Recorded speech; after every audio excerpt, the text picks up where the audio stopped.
Perhaps you are wondering, is there an easy way to water my plants where I will not do much? Well, the quick answer for that is yes. In this article, we will talk about the low-maintenance system, which is wicking. Before we start, if you like gardening, make sure you subscribe to this channel and hit the like button. We post gardening tips and hacks every other day. Wick systems perform admirably with low-maintenance plants that require little water and fertilizers. Herbs such as rosemary and green foods such as lettuce are good choices for wick systems. The wick system operates on the idea of capillary action. This is a normal, daily occurrence associated with the flow of water across closed tubes.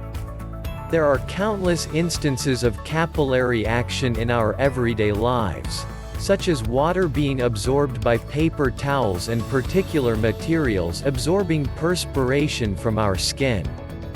To set up your wicking system, you will need a water reservoir. This one can be any bucket or container that is available in your own home. You will also be needing a growing tray where you will put the growing medium and the plant. Of course, you need the growing medium. You can choose from perlites, coco coir, clay pebbles, or vermiculite. Prepare your wicks. This could be a yarn, rope, string, fabric, or anything that will absorb water. Also prepare your hydroponic solution, which is the nutrient source in this system, which can be purchased online. And finally, your seedlings. Here are the steps on setting your wick system up. 1. Gather your water reservoir, which might be a bucket or any other container large enough to store enough water for your system. 2. Fill it halfway with water and the hydroponic nutrition solution. 3. On the other hand, get your growing bed ready. 4. Now take your wicks and place one end of them in the growth bed where you wish to put your seedlings. For best results, use a wick that is both absorbent and rot resistant. It is crucial to remember that the wicks must be placed near to the plant roots in order to properly deliver water.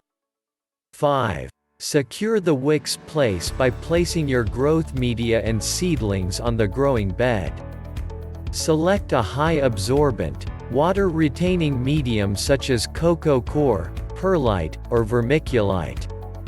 Make sure the plant roots are close to the wicks you planted a while ago. 6. After assembling the water reservoir and the growth bed, link the two systems by inserting the other end of the wicks into the reservoir. Remember that these wicks will be the route via which your water will go to the plant roots, so you can check by the wicking activity. Using a sample of colored water, test the wicking capacity of several fibers and estimate how far water can move in an hour in each fabric material. To maintain your system, here are some awesome tips. It is critical to remember that with a wick system, the plants should be directly above the reservoir, because the shorter the wick, the easier and faster the water travels. The number of wicks required is determined on the plant's variety and water requirements. It is suggested that each plant have at least 2 wicks for optimal watering.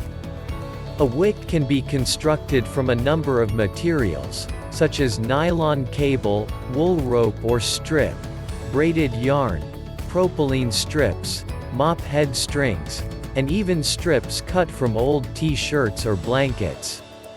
When it comes to wicks, you may test the wicking capacity of several fibers to discover the best solution. Remember to replace the water in your growing medium every few weeks.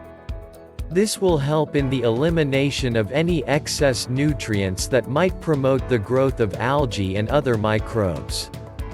That is something we do not want to happen. You may use a normal aquarium air stone and pump to install an aeration system for the reservoir. Pros versus cons. Like any other system, this method also has its own advantages and disadvantages. The major drawbacks were as follows.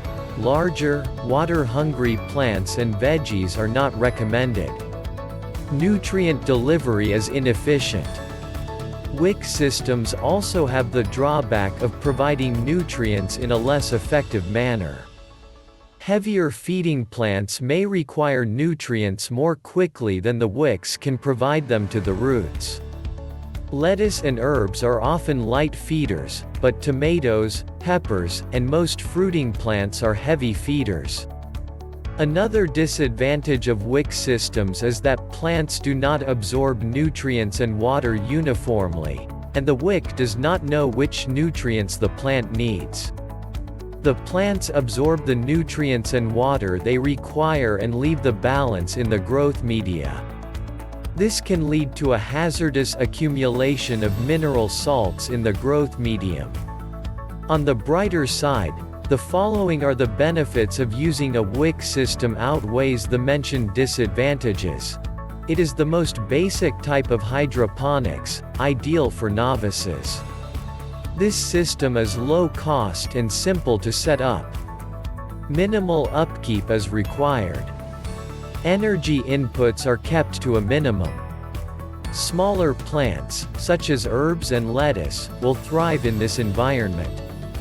In the realm of hydroponics, a wick system serves a very specialized purpose. It is the greatest primer for those who are new to this difficult area. However, you will quickly outgrow this system and go to richer and more complex systems. Truly, technology has paved the way for an easier way of living. So, if you are someone who really needs this, why not try it out? If you are looking to start your garden, check out the links in the description for our recommended books and audiobooks. Don't forget to download the free ebook too. What do you think of our tips? Let us know in the comment section below. If you enjoyed this video and want to hear from us again, be sure to hit that subscribe button before you go. Thanks for watching.